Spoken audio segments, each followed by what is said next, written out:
Bismillahirrahmanirrahim. Assalamualaikum warahmatullahi wabarakatuh. Alhamdulillahi rabbil alamin. Wassalatu wassalamu ala ashrafil anbiya'i wal mursalin. Sayyidina wa maulana Muhammad wa ala alihi wa sahbihi ajma'in, amma ba'du. Para jamaah kamar renungan dimanapun Anda berada, selamat datang kembali di channel Fikir dan Rasa Galih P. Saputra. Kita berjumpa lagi dalam segmen yang selalu kita nantikan. Anda bertanya, Islam menjawab. Tentu saja sudah hadir bersama kita guru kita yang kita cintai dan kita muliakan, Ustadz Abdurrahman. Assalamualaikum Ustadz. Waalaikumsalam warahmatullahi wabarakatuh ya akhi. Alhamdulillah, Ustadz, terima kasih atas waktunya. Ustadz, kita hidup di zaman yang unik sekaligus membingungkan.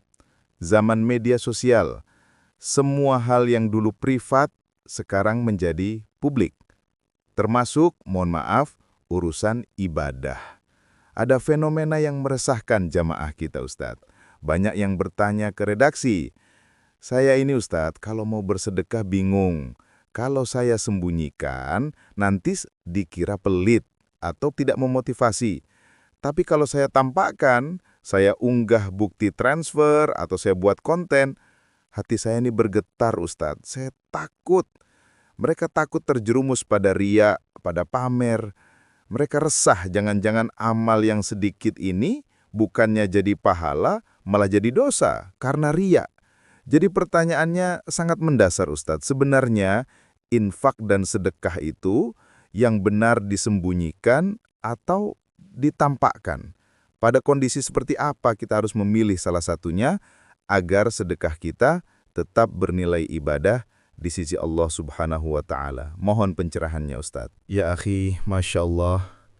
Ini pertanyaan zaman now, tapi jawabannya sudah ada sejak 14 abad yang lalu. Ini bukan keresahan baru, ya akhi. Ini keresahan abadi setiap hamba yang peduli pada kualitas amalnya, bukan sekedar kuantitas. Ini adalah pertarungan antara syiar dan riya, antara ikhlas dan was-was syaitan. Para jemaah kamar renungan yang dirahmati Allah Subhanahu wa Ta'ala, jangankan kita, ya akhi. Para sahabat Nabi radhiyallahu anhum pun memikirkan hal ini. Itulah mengapa Al-Quran turun memberikan kita guide, panduan yang sangat presisi, yang sangat indah. Mari kita buka Kitabullah. Allah Subhanahu wa Ta'ala berfirman dalam Quran surat Al-Baqarah ayat ke-271. Ayat ini adalah jawaban langsung atas pertanyaan tadi. Allah Subhanahu wa Ta'ala berfirman, A'udzu billahi minasyaitonir rajim. In tubdus sadaqati fani'imma hiya wa in tukhfuha wa tu'tuha al-fuqara'a fahuwa khairul lakum wa yukaffiru 'ankum min sayyi'atikum wallahu bima ta'maluna khabir. Artinya, jika kamu menampakkan sedekahmu, maka itu adalah baik, dan jika kamu menyembunyikannya dan kamu berikan kepada orang-orang fakir, maka yang disembunyikan itu lebih baik bagimu, dan Allah akan menghapuskan dari kamu sebagian kesalahan-kesalahanmu, dan Allah Maha mengetahui apa yang kamu kerjakan. Ya akhi, ayat ini adalah pembeda. Mari kita bedah. Asbabun nuzul ayat ini, sebagaimana dijelaskan oleh para ulama tafsir, seperti Imam At-Tabari dalam Jami'ul Bayan, berkaitan dengan pertanyaan para sahabat. Mereka bingung. Mana yang lebih afdol? Sedekah terang-terangan atau sembunyi-sembunyi? Lalu turunlah ayat ini. Para ulama salaf, seperti Ibnu Abbas radhiyallahu anhuma, menafsirkan ayat ini dengan sangat cemerlang. Beliau membaginya. In tubdus sodaqati, jika kamu tampakkan, itu merujuk pada zakatul fard, zakat wajib. Wa in tukhfuha, dan jika kamu sembunyikan, itu merujuk pada sodaqatut tatawu, sedekah sunnah atau infak. Kenapa zakat wajib baik ditampakkan? Pertama, untuk syiar, menunjukkan bahwa hukum Allah tegak. Kedua, untuk taklim, mengajari yang lain yang belum bayar zakat. Ketiga, untuk menghindari fitnah atau su'uzon, agar orang tidak menuduh si fulan kaya tapi kok tidak bayar zakat. Maka menampakkan zakat wajib itu fani'imma hiya, baik. Tapi lihat bagian kedua, wa in tukhfuha. Ini bicara sedekah sunnah. Subhanallah.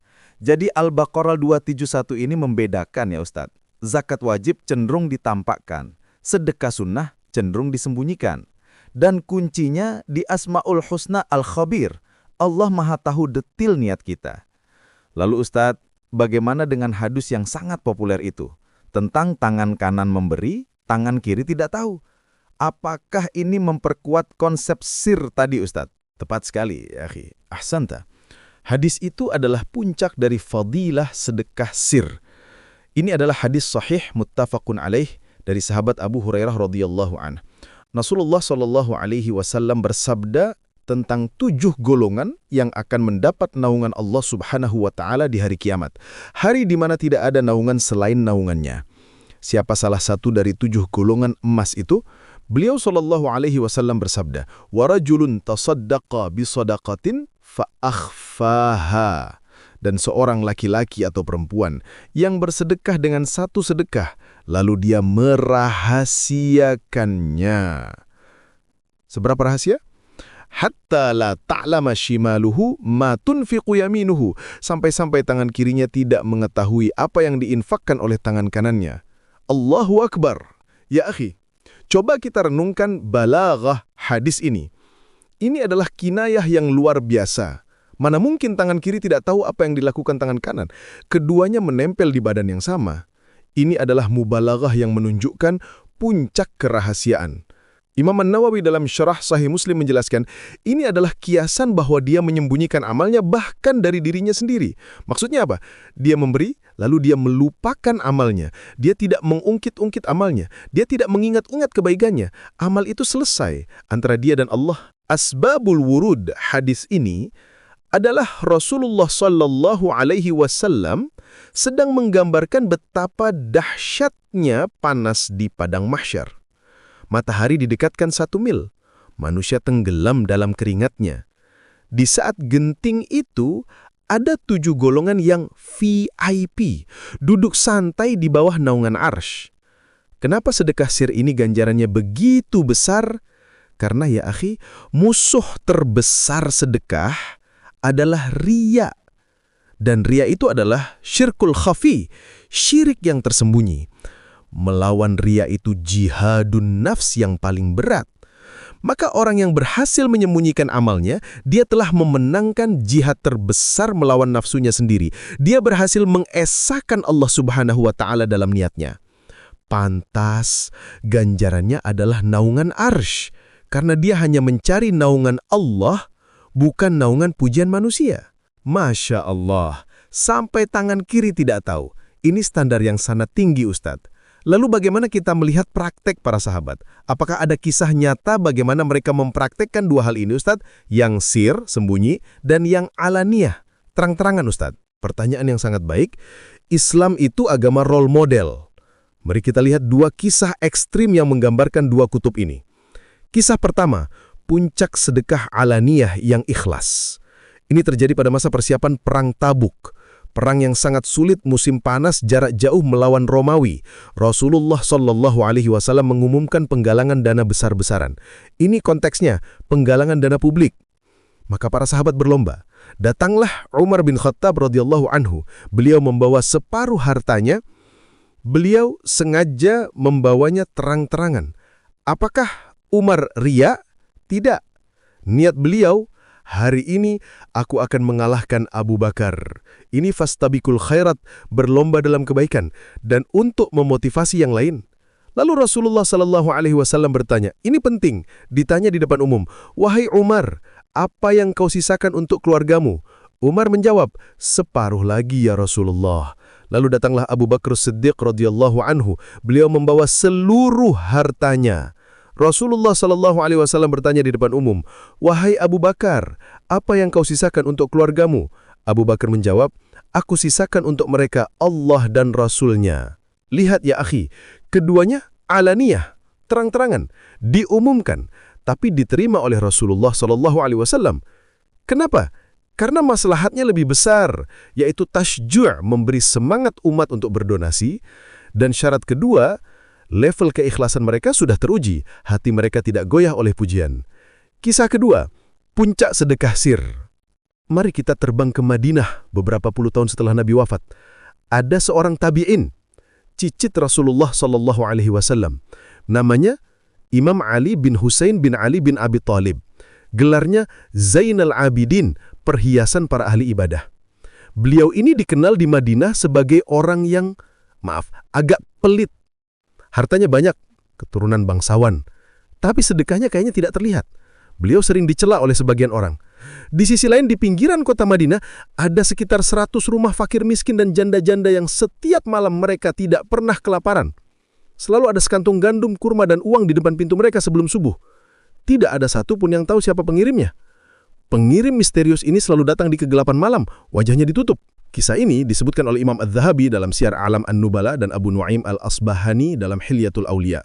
Berlanjut, sampai pada hari Imam Ali Zainul Abidin wafat. Pada hari beliau wafat, terjadi dua keanehan di Madinah. Satu, 100 rumah fakir miskin tadi berteriak kelaparan. Bantuan malam itu berhenti. Dua, saat jenazah beliau dimandikan, orang-orang kaget. Mereka menemukan kapalan yang tebal dan kulit yang menghitam di punggung dan bahu beliau. Tukang memandikan jenazah bertanya, ini bekas apa? Beliau ini bangsawan, bukan kuli panggul. Barulah keluarganya paham. Ternyata kapalan itu adalah bekas beliau memanggul sendiri karung-karung gandum setiap malam berkeliling ke 100 rumah itu. Di malam gelap dan bertutup muka. Allahu Akbar. Selama puluhan tahun beliau beramal, tidak ada yang tahu. Bahkan celaan orang yang menganggapnya pelit tidak membuatnya goyah untuk membocorkan amalnya. Dia hanya ingin Al-Khabir yang tahu. Itulah makna hatta la ta'lama shimaluhu ma tunfiqu yaminuhu. La ilaha illallah, merinding saya Ustadz. Kisah Imam Ali Zainal Abidin ini, Allahu Akbar. Ini menampar kita yang sodakoh Rp1.000 saja, rasanya ingin seluruh dunia tahu. Ustadz, setelah mendengar ayat Al-Baqarah 271, hadis 7 golongan, dan 2 kisah kontras tadi, Abu Bakar Umar versus Ali Zainal Abidin, bisa disimpulkan Ustadz, sebagai panduan praktis untuk kami di zaman now ini. Kapan kami harus sembunyi dan kapan kami boleh terang-terangan? Tentu ya akhi. Ini khulasah atau kesimpulan dan filosofi agungnya. Mari kita buat checklist di hati kita. Kapan kita harus atau sangat dianjurkan menyembunyikan sodakoh? Ini adalah hukum asal untuk sodakoh sunnah, infak, santunan, dan lain-lain. Kenapa? Imam Al-Ghazali rahimahullah dalam Ihya Ulumiddin mengingatkan kita tentang riya khafi, riya yang tersembunyi. Kadang kita merasa ikhlas, padahal tidak. Maka sembunyikan sodakoh sunnah Anda jika 1. Hati Anda lemah. Hati kita ini belum sekuat Abu Bakar. Kita masih senang dipuji dermawan. Kita masih tersipu kalau dibilang ahli sedekah. Yang kedua, untuk menjaga kehormatan penerima.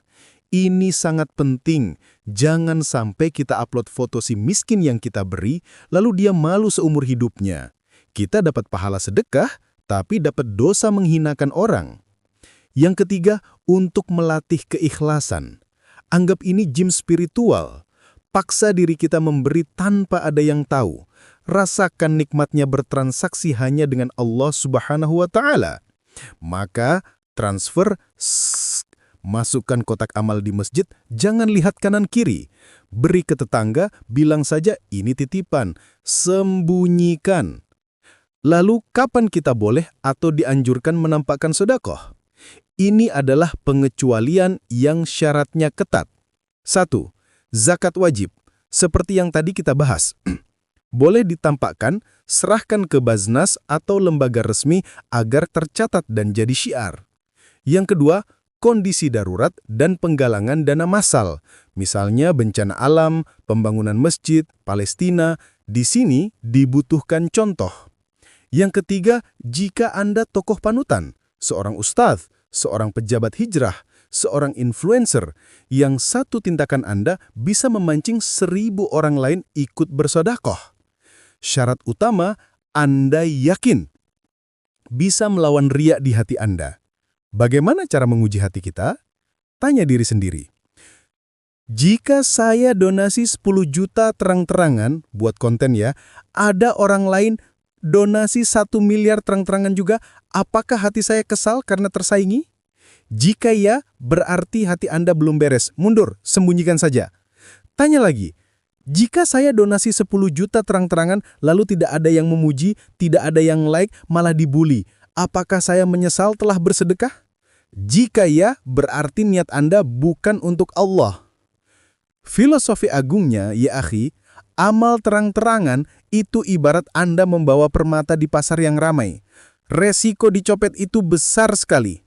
Amal sembunyi-sembunyi itu ibarat Anda menyimpan permata di brankas paling aman di rumah Anda. Hanya orang yang sangat kuat dan ahli bela diri, ahli ikhlas, yang berani membawa permata ke pasar. Kita yang masih amatiran ini, simpan di brankas, sembunyikan. Allahu Akbar, perumpamaan permata di pasar dan di brankas. Jelas sekali Ustadz. Jadi untuk kami-kami ini Ustadz, yang hatinya masih lemah, masih rapuh, pilihan teraman adalah sembunyikan. Sir, kecuali zakat wajib. Ustadz, sebagai penutup, mohon berikan kami oleh-oleh muhasabah. Pertanyaan reflektif untuk kami bawa pulang ke kamar renungan kami masing-masing. Tentu ya akhi. Mari, malam ini sebelum kita tidur, coba kita berdialog dengan hati kita sendiri. Tanyakan pada hati kita, wahai hati, saat aku memberi, siapa yang sebenarnya sedang aku cari perhatiannya? Perhatian Al-Khabir atau perhatian makhluk? Wahai hati, saat aku mengunggah amalku, apakah aku jujur berniat memotivasi? Ataukah ada 0,1% rasa bangga yang menyelinap ingin diakui sebagai orang baik? Wahai hati, apakah engkau siap jika amal yang kau tampakkan itu hangus pahalanya karena riya dan hanya menyisakan lelah dan dosa? Dan tanyakan, sudahkah aku merasakan manisnya beramal yang hanya aku dan Allah Subhanahu wa Ta'ala saja yang tahu? Semoga Allah Subhanahu wa Ta'ala mengampuni riya kita yang terlalu, menuntun niat kita hari ini, dan menyelamatkan ikhlas kita di masa depan. Mari kita tutup dengan doa. Bismillahirrahmanirrahim. Alhamdulillahi Rabbil Alamin. Allahumma salli ala Sayyidina Muhammad wa ala ali Sayyidina Muhammad. Ya Allah ya Rabb, kami adalah hamba-Mu yang lemah. Hati kami mudah terbolak-balik. Ya Allah ya Khabir, Engkau maha tahu apa yang tersembunyi di dada kami. Ampunilah jika kami pernah beramal karena selain Engkau. Ampunilah jika kami pernah bangga dengan amal kami. Allahumma tahhir qulubana minan nifaq, wa a'malana minar riya, wa alsinatana minal kadhib, wa a'yunana minal khiyanah. Ya Allah, sucikan hati kami dari kemunafikan, sucikan amal kami dari riya, sucikan lisan kami dari dusta, dan sucikan mata kami dari khianat. Jadikanlah amal kami, baik yang terang-terangan maupun yang tersembunyi, seluruhnya ikhlas mengharap wajah-Mu.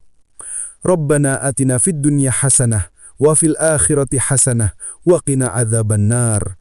Walhamdulillahi rabbil alamin. Wallahul muwaffiq ila aqwamit tariq. Wassalamualaikum warahmatullahi wabarakatuh. Waalaikumsalam warahmatullahi wabarakatuh. Para jamaah Kamar Renungan, sebuah kajian yang menusuk sekaligus menenangkan. Semoga kita dimampukan oleh Allah Subhanahu wa Ta'ala untuk menyimpan permata kita di berangkas keikhlasan. Saya Galih Saputra, mewakili channel Fikir dan Rasa, Galih P. Saputra, undur diri. Sampai jumpa di episode Anda Bertanya, Islam Menjawab selanjutnya.